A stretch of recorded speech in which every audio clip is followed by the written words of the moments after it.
ni miongoni mwa sehemu ya watu kuyaamini kuja kufanya kama mtu ana shida, ana maombi yake, ana kitu chake, sina mtoto, hajafanikiwa kupata mke, anakuja hapa kuomba. Imani hiyo ilitoka wapi watu kuamini kwamba hii sehemu tukifanya ibada zetu, tukifanya maombi yetu tutapata mafanikio? Kwa sababu kwanza kama mnavyojua masharifu ni wenye kuaminiwa, masharifu ni wenye dua, wamekubaliwa. Sio wajukuu mtume hao bwana. Wamekujukua mtume hao, wameaminiwa.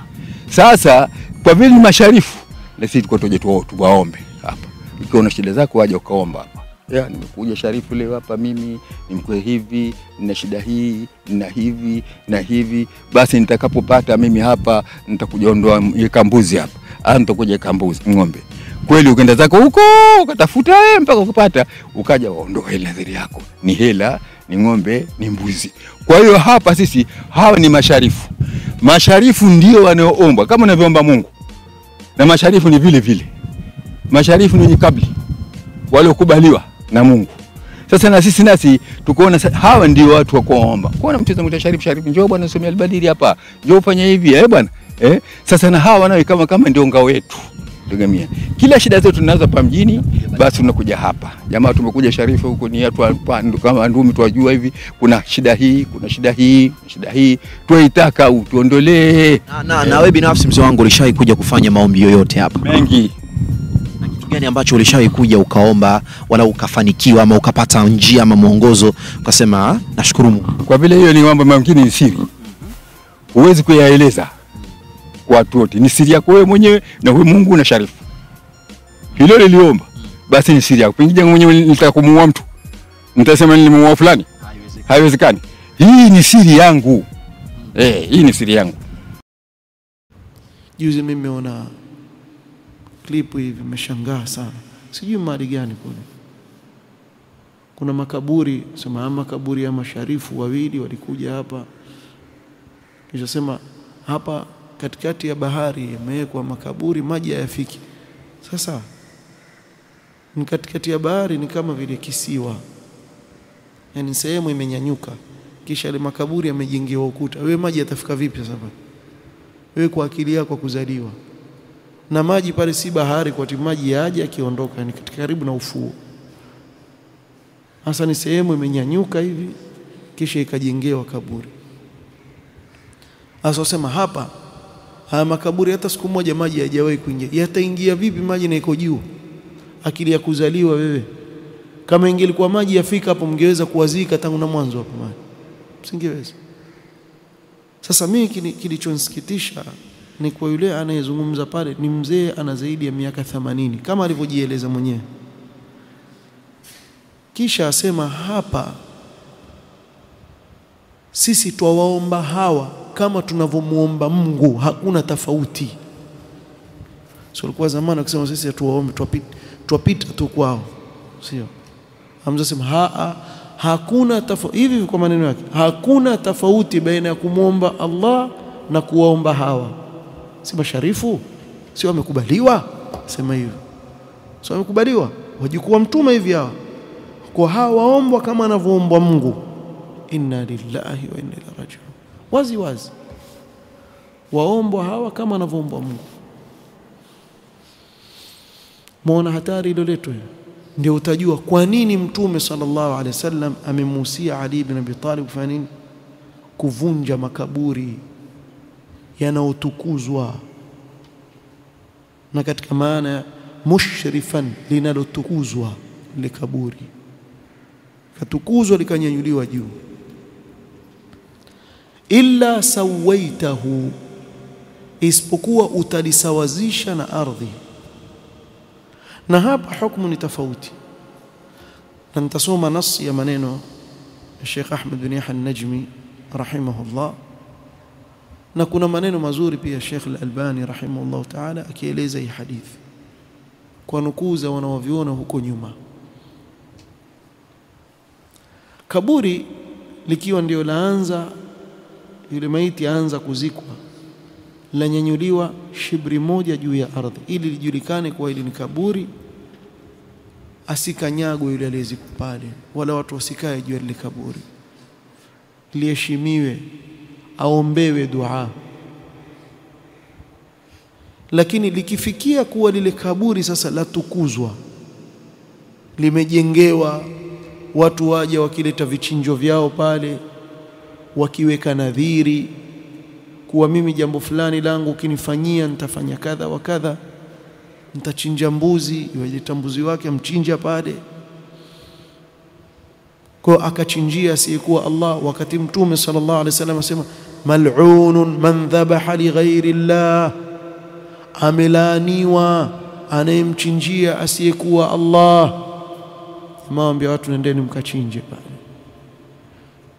Yani hao jamaa dini yao iko kinyume hivi. Mtume sallallahu alaihi wasallam akisema hivi wafanye hivi.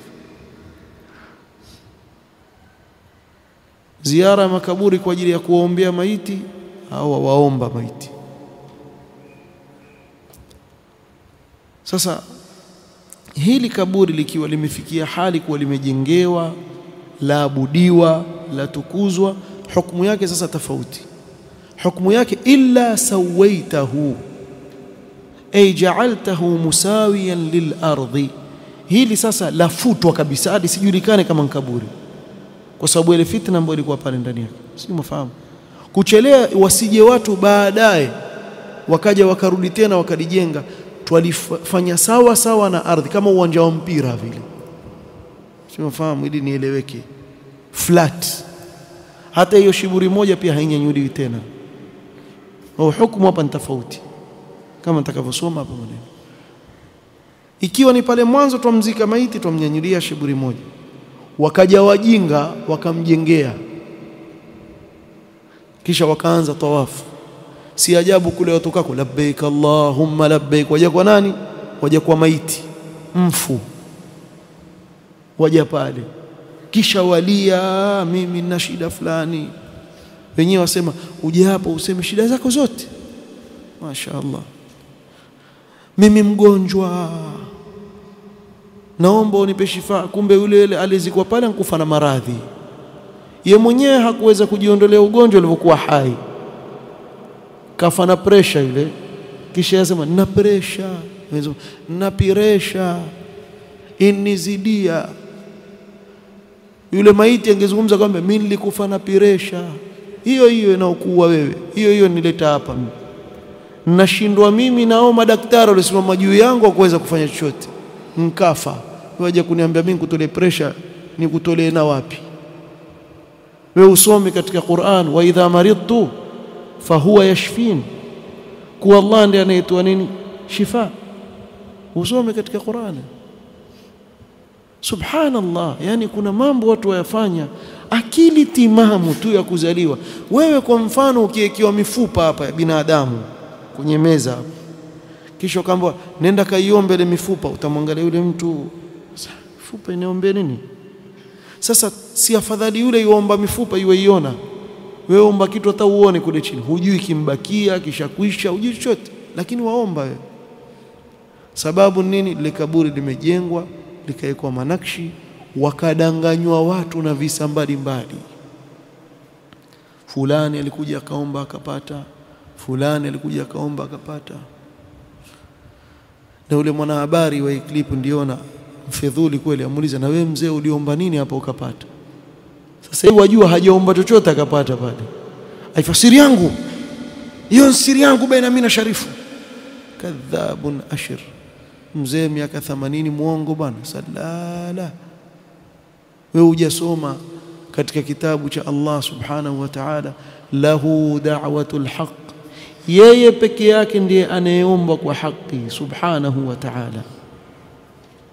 walladhina yad'una min dunihi la yastajibuna lahum bishay'in, na wale wanaowaomba pasi na Allah subhanahu min dunihi, nani? Yoyote asiyekuwa Allah subhanahu wa ta'ala. Hata hao mnaowasema au mnaowaomba hao ni min dunillah, ama ndio Allah? Min dunillah. illa kabasiti kaffayhi ila alma'i liyablugha fahu. Mfano mimi nikiusoma na staajabu sana, wallahi mfano wa ajabu sana. Allah asema hao wanaowaomba pasi na yeye Ni sawa sawa na mtu amenyosha mikono yake, yale maji yako chini kule, yeye anyosha mikono yake, basit kaffaihi ila alma, hajafikia hata yale maji. Tuseme amesimama mtoni, kisha akasimama kaika mikono yake hivi, liyablugha fahu, ataka yale maji yaje kwenye mkono wake, kisha yaingie mdomoni, huko anyosha mkono hivi, na maji yenyewe hayagusi. Si muelewa? Yuko hivi. Huyu hata akisimama mpaka siku ya kiyama, yale maji yatafika? Bimaana hawamuitiki chochote. Wama duaul kafirina illa fi dhalal, Allah kawaita wale wanaowaomba wasiokuwa ni kufar. Si mimi, Allah asema wama duaul kafirina illa fi dhalal. Ndio nasema mara nyingi kwa hakuna ibada iliyozungumzwa sana katika Qur'an kama ibada ya dua. Kisha hapo ndio uende ukapinde Muislamu bwana, usoma Qur'an bwana. Na hakuna jambo ambalo mitume wa Allah walitumilizwa kwenda kupambana na watu wao kama kuwakataza kuwaomba wasiokuwa Allah. Na hii ibada ya dua ndio umma wote waliotumilizwa mitume wa Allah alayhi salatu wassalam, hapa ndipo walipoteleza katika kuwaomba wasiokuwa Allah subhanahu wa ta'ala. Hapa ndio kwenye mtihani. Na ukiangalia kilichochangia nini, ni haya ambayo mtume sallallahu alaihi wasallam aliyazuia huko. Wewe waonaje bwana, umeingia makaburini, ukitizama wakuta makaburi yote yako sawa sawa, isipokuwa moja limejengwa, hilo likaekiwa na kubba juu, likaekiwa na taa za Krismasi. Maki weka zile taa ndogo ndogo zile za Krismasi za meremeta, kisha kumewekwa na nguo juu yake, bedsheet imefunikwa pale ya rangi ya kijani. Moja kwa moja kwa yule jahil ajua hili kaburi hili haliko sawa, hili lina kitu kizuri kuliko vile vingine vilivyowekwa. Mbona hao wote wakufanywa hivyo, mfanywa huyu? Sasa pale ndio itikadi zaanza kuingia, na shetani ndio achangia katika hili jambo. يقول العلامة الفوزان حفظه الله تعالى: المعنى الإجمالي للحديث يعرض أمير المؤمنين علي بن أبي طالب رضي الله عنه على أبي الهياج أن يوجهه إلى القيام بالمهمة التي وجهه رسول الله صلى الله عليه وسلم للقيام بها. علي بن أبي طالب أمبا أوفا يعرض له، أمبا أوفا أبي الهياج الأسدي kuwa amwelekeze katika kusimamia kazi ambayo Mtume sallallahu alaihi wasallam amemwelekeza yeye kabla yake kuifanya. Wa hiya izalatu suwari wa mahuha, na ni kuondoa yale mapicha na kuyafuta. Lima fiha min almudahati li khalqi llah, sababu ndani yake mna kujifananisha na viumbe vya Allah subhanahu wa ta'ala, kama ambaye wewe pia waumba. Waliftitani biha bita'dhimiha, na kufitinika kwa kuadhimisha haya mapicha. Mimma yaulu bi ashabiha ila alwathaniya, jambo ambalo lawapelekea hao watu wao katika kwenda kuabudu masanamu mwisho. Wa taswiyatu alqubur alaliya hatta tasira musawiyatan lilardi, na kusawazisha makaburi yaliyonyanyuliwa juu mpaka yawe sawa sawa na ardhi. Lima fi ta'diyatiha min aliftitani bi ashabiha, sababu katika kule kunyanyua ya makaburi ni kuwafitini watu na wale waliozikwa pale. Wattikhadhihim andadan lillahi fil ibadati wat ta'dhim, na kuwachukulia wale wafu kuwa ni miungu pamoja na Allah subhanahu wa ta'ala, ni washirika wa Allah subhanahu wa ta'ala katika ibada na katika kuadhimisha. Na hivi ndivyo ilivyokuwa watu walivyokhalifu amri hii ya Mtume sallallahu alaihi wasallam. Ingawa hapa napendelea nitoe tambihi muhimu sana. Hii kazi ya kuvunja makaburi si kazi yangu mimi wala wewe kwa kichwa chetu, yani tuamue twendeni bwana tukaleta balaa kubwa ikaleta fitna. Angalia vizuri, aliamrisha hapa nani? Ali ibn Abi Talib akiwa yeye nani? Amirul Mu'minin. Na yeye aliamrishwa na nani? Na Mtume sallallahu alaihi wasallam akiwa ni kiongozi wa Uislamu. Kwa hiyo anayeamrisha jambo hili nani? Ni kiongozi. Sababu kiongozi akiamrisha hili jambo hakuna mtu aweza kumzuia, ana nguvu ya kufanya hivyo. Lakini mimi na wewe ukienda na welding machine zako pale Mamrui pale, au na ile ya kukata watu wasikia kunani jamaa mahabi hao jamaa wale wachukulia kama Lata na Uzza na Manata. Yani kama wewe kumbele Abu Jahal kisha wamvunja Manata, Abu Jahal ataleta fujo, sio? Wako wengi pale kina Abu Jahal pale, maskini hawajui, watakuja kukuletea balaa. Hasa na wewe utafanyaje? Msikubali, utakuleta umwagaji wa damu, utaleta balaa. Lakini akiwa kiongozi hakuna mtu anaweza kufanya chochote. Kiongozi ana sulta. Weangalia kwa mfano Libya, Salafiyun walivyofanya, vunja makaburi walipochukua uongozi upande wao ule, vunja, kuna takaburi moja liko juu. Na juzi hii msimu wao Maulidi wakaambia tuone msikiti ufanye fujo ndani ya msikiti. Subutu, kimya, watu waswali vizuri kabisa, hakuna kelele, hakuna fujo, hakuna gospel, hakuna chochote msikitini. Mashaallah, watu waswali, alhamdulillah. Qarari yatoka kwa hukuma. Tukiona mtu hapa amfanya fujo, atakufanya mambo yafanya kwako nyumbani huko, wewe na watoto wako kama makhurafi huko kwenu, ulete hapa. Madina, Masjid an-Nabawi, kuna mwaka walisimama makhurafi pale, waliambizana sijui vipi, wakasimama wakaanza kuimba ndani ya Masjid an-Nabawi, mahali ambapo Mtume sallallahu alaihi wasallam asema man ahdatha fiha hadathan, yoyote mwenye kuzua uzushi ndani ya Madina, fa alayhi la'natullahi wal malaikati wan nasi ajma'in, juu yake laana ya Allah na kwa idadi ya malaika na watu wote. Yani jamaa sema Masjid Nabawi mal'un, yuko tayari afanye jambo la laana. Mwaka unaofuata kulikana, unajua nafikiri walikushambizana, twende ingelikuwa kungewekwa ziara ya Rabiul Awwal na wangekwenda wengi sana.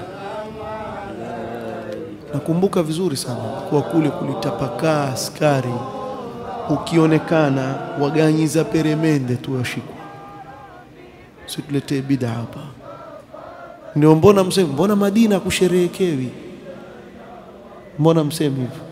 Madina ambapo ndio mji wa Mtume sallallahu alaihi wasallam, alikozikwa Mtume Muhammad sallallahu alaihi wasallam, na watu wake ndio wanaompenda zaidi Mtume sallallahu alaihi wasallam. Watu wa Madina wako naye kila siku kila siku wako na Mtume sallallahu alaihi wasallam pale anzikwa kwao, hawana mambo ya bid'a. Mbona mjiulize hivyo? So, mbona wale washerekei?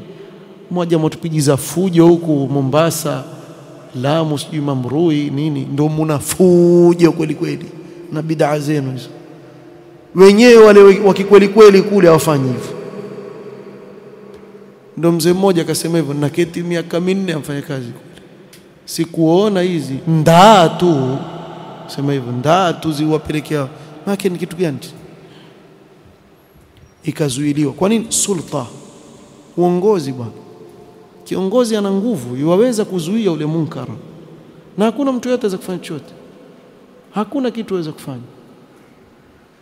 Kwa hivyo hili jukumu la kiongozi si langu mimi na wewe. Eleweni hivi, sije kule unakotoka kwenu kuna kaburi la babu yake fulani limejengwa, ukaenda ukaanza hamasa, hata nitambua ngoja walale usiku watu wafikiria watu walima, kumbe kuna mambo mengine endelea. Kunani? Sema watu wakiamka asubuhi, faj'alahum judhadan, hamna kitu, utaleta balaa. Kwa hili ni jukumu la nani? La kiongozi, si jukumu langu mimi na wewe. Ma yustafad min alhadith tahrim raf'i alqubur bibina'in aw ghayrihi, wa haramu wa kunyanyua makaburi kwa kuyajenga au kwa mfano wake, jenga kubba pale, kajenga kibanda, utakavyojenga. Kila mmoja ana mjengo wake. Kuna wengine ujenga rumu ikatiwa na mkayaf AC. Kule Tarim kule kuna kaburi moja kubwa pale Aidid pale nijenga, kisha kumejengwa rumu, kisha kuna AC, kuna maji ya baridi pale, kumetandikwa pale ndani, watu wafanya itikafu pale ndani.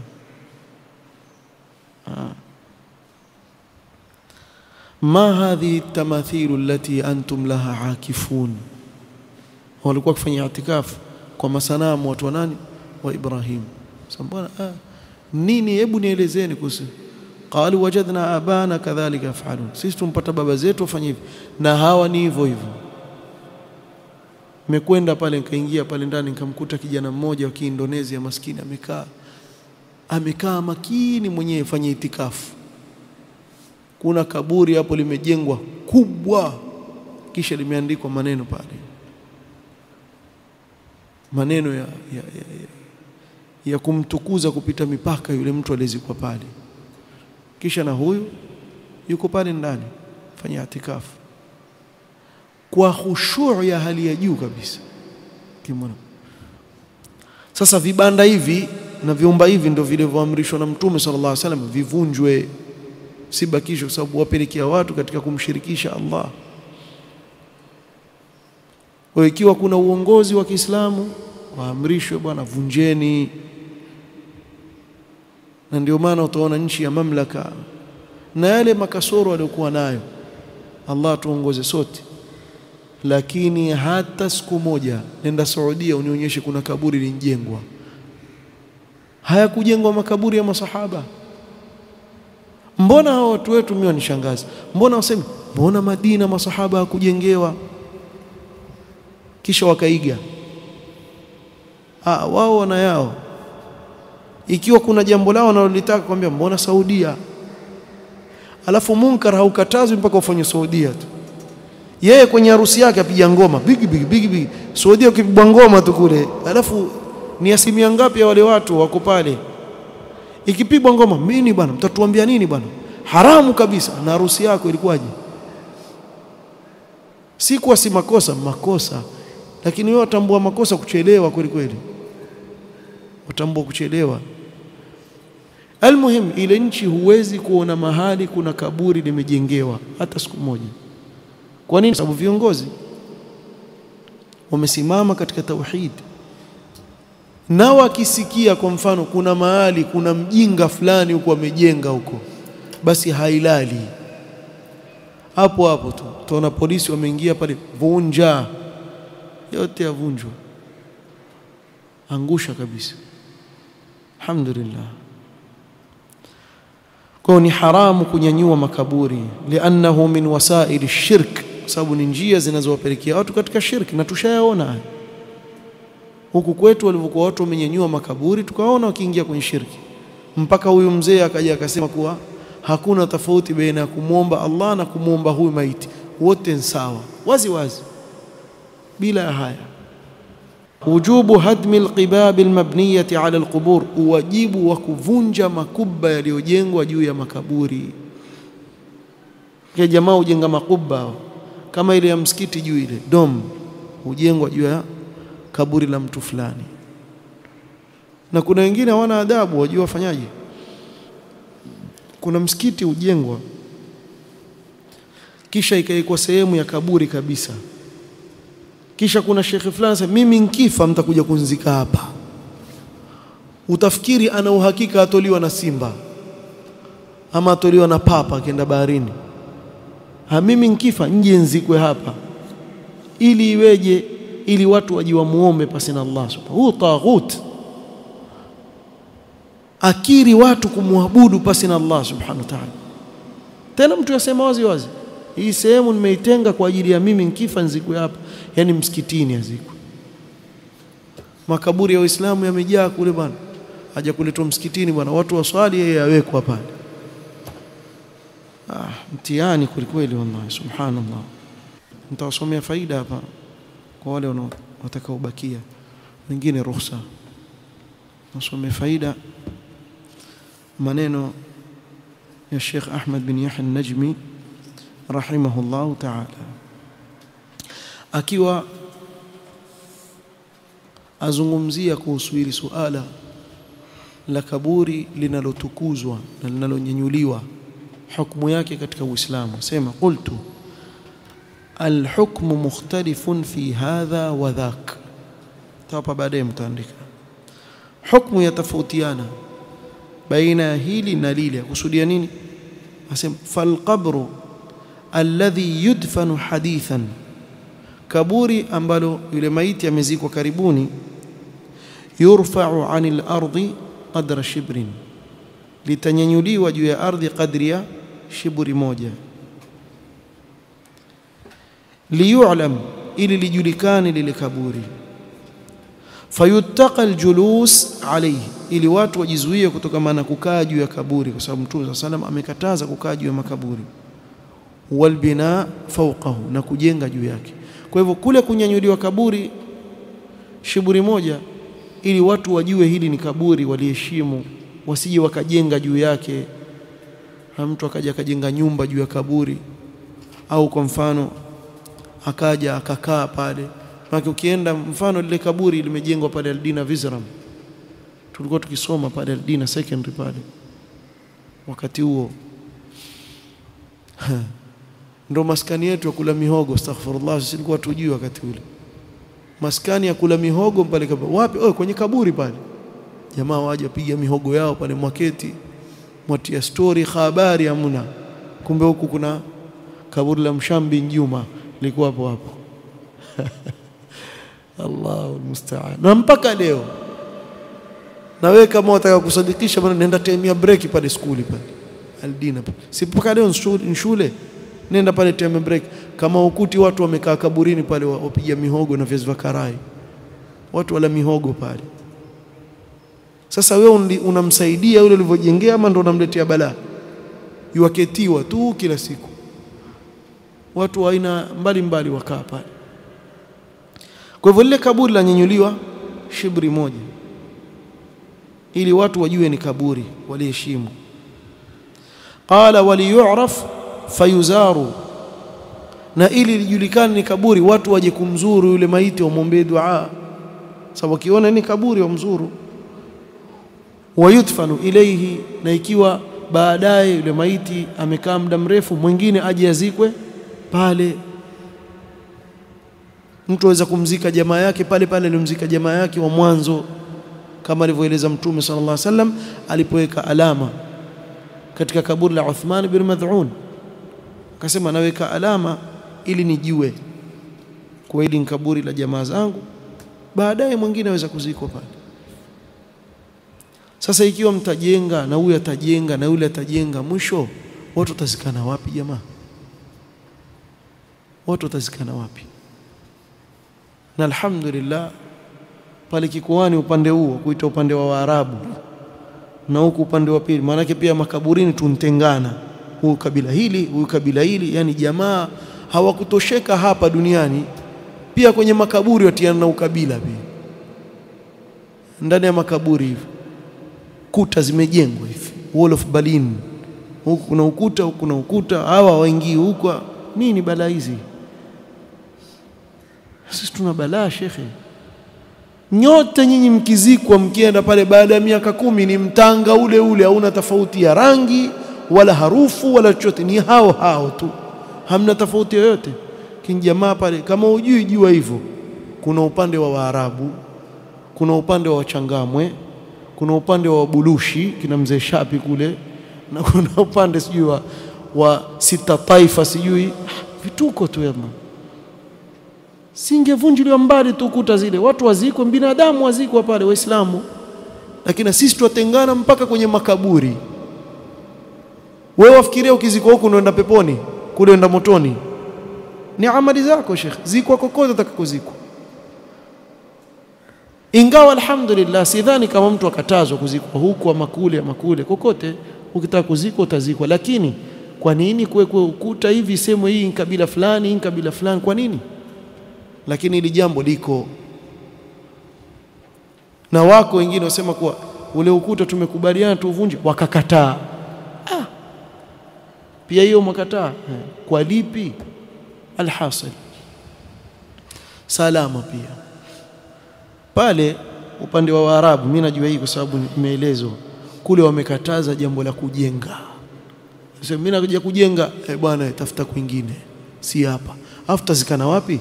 Ilikuja wakati miaka kadhaa pale Kikoani kulijaa, ikawa watu wazikani, ikapita miaka 4-5 kama sikukosea ama zaidi, watu hawazikani, watu tafuta mahali pa kuzikana.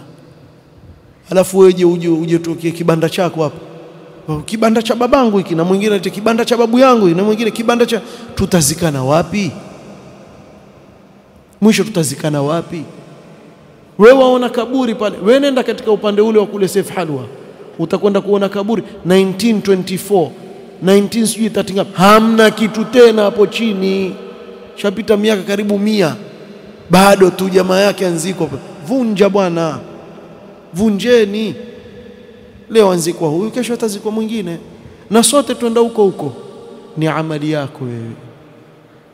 Leo kwa mfano, afana Allah wa iyyakum, wewe ukapata maradhi, ukaambiwa akatwa mguu, ule mguu wako ukakatwa, ukaekwa, ukazikwa kule, waujua ule mguu ufanya nini kule, na wewe uko duniani.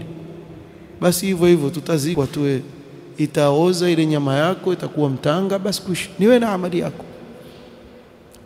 Sheikh asema amma alqabru almushrifu faqad amara ash-shari'u bihadmihi hatta yusawwa bil ardi, ama lile kaburi lililonyanyuliwa likatukuzwa, likanyanyuliwa juu ya ardhi, basi hili sheria imeamrisha livunjwe, liwekwe sawa na ardhi.